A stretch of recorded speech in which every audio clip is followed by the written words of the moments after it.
रांची टाटा मार्ग पर कांची नदी के पुल के समीप झारखंड के पूर्व मंत्री राजा पीटर की कार को कंटेनर ने सामने से टक्कर मार दी। राजा पीटर बाल बाल बच गए हैं, उनको हल्की चोट आई है। सड़क हादसे में कार का एक हिस्सा क्षतिग्रस्त हो गया है। कंटेनर का ड्राइवर टक्कर मारने के बाद भागने लगा। इसकी सूचना राजा पीटर ने तमाड़ पुलिस को दी। इसके बाद ड्राइवर को तमाड़ के पास पकड़ लिया गया है।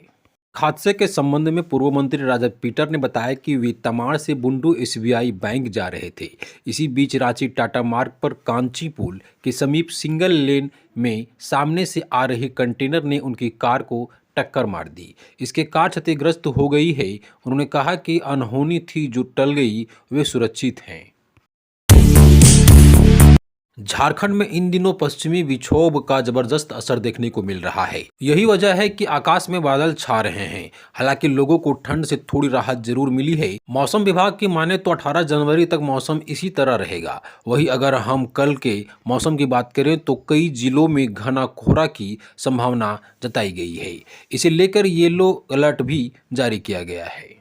रांची स्थित मौसम विभाग केंद्र की माने तो लातेहार, पलामू, गढ़वा, चतरा, हजारीबाग, कोडरमा में 15 जनवरी को घना कोहरा छाया रहेगा। शेष जिलों में भी सुबह में हल्के से मध्यम दर्जे का कोहरा छाया रहेगा।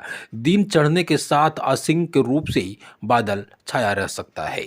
राज्य में अगले 24 घंटे दौरान न्यूनतम तापमान में 2 से 3 डिग्री सेल्सियस की गिरावट संभव है, लेकिन इसके बाद अगले 4 दिनों में मौसम में कोई बड़े बदलाव की संभावना नहीं है। अगर हम बीते 24 घंटे के मौसम की बात करें तो राज्य में मौसम शुष्क रहा। इस दौरान सबसे अधिक उच्चतम तापमान 28.9 डिग्री सेल्सियस सरायकेला रहा, जबकि सबसे कम न्यूनतम तापमान लातेहार के नेतरहाट में 8.3 डिग्री सेल्सियस रिकॉर्ड किया गया है। बीते कुछ दिनों में कई जिलों का तापमान 5 से लेकर 7 डिग्री चढ़ गया है। इसलिए अधिकतम जिलों का पारा 10 डिग्री सेल्सियस से ऊपर चल रहा है। यूपी के प्रयागराज में आयोजित महाकुंभ मेले के लिए रांची रेल मंडल से 10 ट्रेनों का परिचालन किया जाएगा। विभिन्न क्षेत्रों से आते हुए ट्रेन रांची रेलवे स्टेशन से होकर गुजरेगी, ताकि काफ़ी संख्या में रांची के लोग कुंभ यात्रा कर सकेंगे। रांची से या रांची होकर अधिक से अधिक ट्रेनों का परिचालन कुंभ के लिए हो, इसके लिए केंद्रीय रक्षा राज्य मंत्री सह रांची के सांसद संजय सेठ ने केंद्रीय रेल मंत्री अश्विनी वैष्णव से मुलाकात कर इस बाबत इनसे चर्चा की।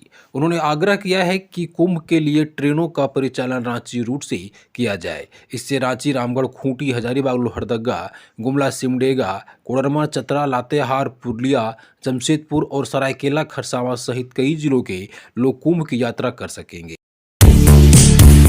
बिरसा नगर में बन रहे प्रधानमंत्री आवास योजना के चयनित लाभुकों को लोन नहीं देने पर जमशेदपुर अध्यक्ष के उपनगर आयुक्त कृष्णा कुमार ने नाराजगी जताई है। सोमवार को जेएनएससी कार्यालय में आयोजित बैठक के दौरान बैंकों के रवैये पर नाराजगी जताते हुए 5 मिनट में बैठक समाप्त कर दी। बैठक में मौजूद बैंक प्रतिनिधियों को उन्होंने 15 दिनों के अंदर आवेदन की मंजूरी देने को कहा, अन्यथा वित्त विभाग को सूचित करने की चेतावनी दी। वर्तमान में चयनित 150 से ज्यादा आवेदन शहर के विभिन्न बैंकों में लंबित है। जमशेदपुर अक्षेस के माध्यम से 71 लाभुकों के विभिन्न बैंकों के माध्यम से लोन मिला है। 40 से ज्यादा लाभुकों ने असंदान की संपूर्ण राशि जमा कर दी है। उन्होंने कहा कि अगली बैठक तक प्रधानमंत्री आवास योजना के तहत ऋण देने का लक्ष्य हर हाल में पूरा कर लिया जाए। बैंकों के ऋण स्वीकृति नहीं देने से लाभुकों का गृह प्रवेश में विलंब हो रहा है। जमशेदपुर पश्चिमी के विधायक सरयू राय ने सोमवार को नगर विकास एवं आवास विभाग के मद से लगभग 72 लाख रुपए की लागत से क्रियान्वित होने वाली 9 योजनाओं के शिलान्यास कदमा राम जन्म नगर स्थित सामुदायिक भवन में किया। इंडोलावरण मोड़ के समीप पुलिस की विशेष टीम ने रविवार रात में छापेमारी कर करीब 3 किलो गांजा के साथ एक युवक को गिरफ्तार किया है। गिरफ्तार युवक के खिलाफ पूर्व से मोहनपुर थाने में एनडीपीएस एक्ट की प्राथमिकी दर्ज है।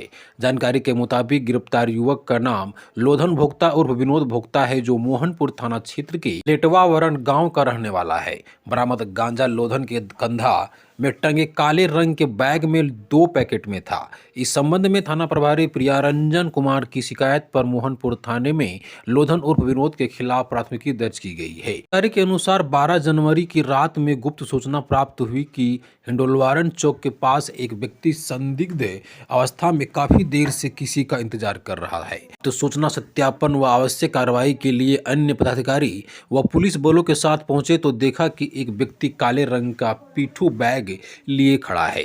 पुलिस वाहन को देखकर वह छिपने का प्रयास करने लगा। पुलिस बलों ने उसे पकड़कर पूछताछ किया किंतु कोई संतोषजनक जवाब नहीं दिया। पता पूछने पर अपना नाम लोधन भुक्ता उर्फ विनोद यादव ग्राम लेटवावरन थाना मोहनपुर बताया। आरोपित के विरुद्ध मोहनपुर थाना में पूर्व से एनडीपीएस एक्ट के तहत कांड दर्ज है। जानकारी देने पर एसडीओ भी पहुंचे। तलाशी के क्रम में लोधन के कंधा में टंगे काले बैग के अंदर पेपर से पैकिंग किया हुआ 2 पैकेट गांजा जब्त हुआ। जब्त किए गए दोनों पैकेट गांजे का वजन कराने पर करीब 3 किलो निकला। इस संबंध में आरोपित के खिलाफ प्राथमिकी दर्ज की पुलिस यह पता करने में जुटी हुई है कि अवैध गांजा वह कहां से खरीद कर ला रहा था। रौंदी प्रखंड में मैया सम्मान योजना में भारी अनियमितता बरतने का आरोप है। जब इस योजना के तहत लाभुकों का निबंधन किया जा रहा था उसी समय पंचायत कार्यालय के कुछ कंप्यूटर ऑपरेटरों ने जिन महिलाओं का निबंधन किया उसमें अपने चहेते लोगों का खाता संख्या डाल दिया। इस तरह एक ही महिला का खाता संख्या निबंधन के दौरान 8 लाभुकों में डाल दिया गया है, जबकि एक पुरुष का खाता संख्या 6 महिला लाभुकों के निबंधन में डाल दिया गया है। इस तरह इन लाभुकों महिलाओं का निबंधन तो हुआ है पर उनके खाते में राशि नहीं आ रही है। इधर संबंधित महिलाएं प्रखंड से अपना निबंधन चेक कराने के लिए चक्कर लगा रही है। पूरे प्रखंड में इस तरह की गड़बड़ी होने का संदेह जताया जा रहा है। ऐसे कई मामले कुरपा पंचायत में भी मिले हैं। डीहा गोड्डा NH 133 पर बारीडी के पास तेज रफ्तार 2 बाइक की आमने सामने जोरदार टक्कर में 3 व्यक्ति बुरी तरह से घायल हो गए हैं। टक्कर से दोनों बाइक के परखच्चे उड़ गए। प्रत्यक्षदर्शियों के अनुसार बाइक सवार हंसडीहा की ओर से बोलेरो का ओवरटेक कर रहे थे।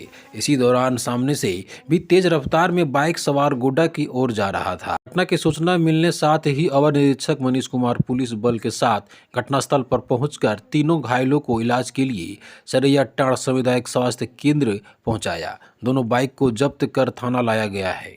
घायलों की पहचान पुरकान मियाँ, सिकटिया सहारा, गिरिजाम दास एवं शंभू दास रंगिया सरैया टांड़ का रहने वाला है। वह इसी स्थान के पास दोपहर में तेज रफ्तार बाइक सवार स्वयं डिवाइडर से जा टकराई। उसे भी पुलिस ने घायल अवस्था में इलाज के लिए सरैया टांड़ पहुंचाया। बनी की महिला बुनकर स्वावलंबी सहकारी समिति स्थानीय महिलाओं को वस्त्र बनाने का प्रशिक्षण दिया। इससे महिलाओं को कपड़ा तैयार कर आर्थिक रूप से सशक्त बन रही है। वर्ष 2014 में बनी समिति की अध्यक्ष पिंकी सोना और सचिव शबनम परवीन है। सचिव के मुताबिक वर्ष 2017 में समिति का पंजीकरण हुआ। अब तक करीब 100 महिलाओं को भारत सरकार के वस्त्र मंत्रालय और राज्य सरकार के झारक्राफ्ट के माध्यम से प्रशिक्षण दिया गया। सूत से कपड़ा बनाने का प्रशिक्षण प्राप्त कर महिलाओं हुनरमंद बनी है। वर्तमान में समिति से जुड़ी महिलाएं कपड़ा तैयार कर आय कर रही है। झारखंड में नगर निकाय चुनाव न होने को लेकर बीजेपी के प्रदेश अध्यक्ष बाबूलाल मरांडी ने राज्य सरकार पर हमला बोला है। उन्होंने सोशल मीडिया हैंडल एक्स पर एक पोस्ट कर लिखा है कि सरकार कोर्ट के आदेश की अवहेलना कर लोगों के अधिकारों का हनन कर रही है। उन्होंने यह भी कहा कि बिना निर्वाचित प्रतिनिधित्व के नागरिक हितों की अनदेखी कर हेमंत सरकार बड़े घोटाले को अंजाम दे रही है। पी के प्रदेश अध्यक्ष बाबूलाल मरांडी ने मंगलवार को अपने आधिकारिक एक्स हैंडल पर पोस्ट कर कहा कि सरकार नगर निकाय चुनावों के प्रति उदासीन है। माननीय उच्च न्यायालय के आदेशों की अवहेलना कर हेमंत सरकार जनता के लोकतांत्रिक के संवैधानिक अधिकारों का हनन कर रही है। राज्य निर्वाचन आयोग ने भी अदालत से कहा कि हेमंत सरकार इस दिशा में आवश्यक सहयोग प्रदान नहीं कर रही है। बाबूलाल मरांडी ने आगे लिखा कि नगर निकाय चुनावों को टालकर हेमंत सरकार प्रशासकों के माध्यम से इनके संचालन का काम कर रही है। इन प्रशासकों के संरक्षण में नगर निकायों में भ्रष्टाचार और अनियमितताओं का बोलबाला बढ़ रहा है।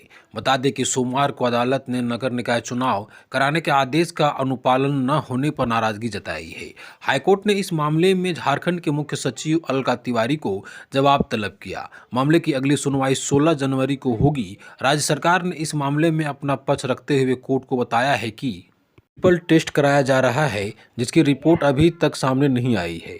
खबरों से अपडेट रहने के लिए आप हमारे वीडियो को लाइक, शेयर और चैनल में नए हैं तो चैनल को सब्सक्राइब जरूर कर लें।